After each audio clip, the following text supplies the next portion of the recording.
cops were called on this. I'd assume yes, but even then Ben said his friend drove by Morgan's house a handful of times while he was in the hospital at random times and the car was never there. Karen stared at Ben for a bit before asking for the paperwork. Ben handed it to her and Karen had a smile form on her face. She then asked Ben for Morgan's phone number. Ben gave it but wasn't aware of what was about to happen. Karen handed the phone to Karen Jr., who then dialed the number. Karen Jr. then began speaking to Morgan, telling her that they'd met at one of the local clubs and wanted to know if she was down to party that night. Apparently Morgan agreed and the plan was set. Brock parked his tow truck at the club and waited. Sure enough, Morgan showed up with the pink monster, parked it, and went inside with some girlfriends. Brock gave them 5 minutes before he stealthily drove up to the car and hooked it up.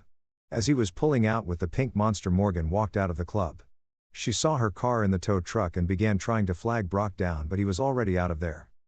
The next day it was business as usual at the office when Morgan called.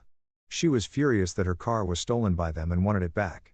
Karen, using her best customer service voice, told her if she had the registration she could come pick it up. Morgan began screaming louder that she was going to call the cops, at which point Karen sarcastically told her please do, then hung up on her. As this phone call was going on, Brock happened to look out the window and saw Morgan standing next to a car in a vacant lot, throwing what appeared to be a temper tantrum.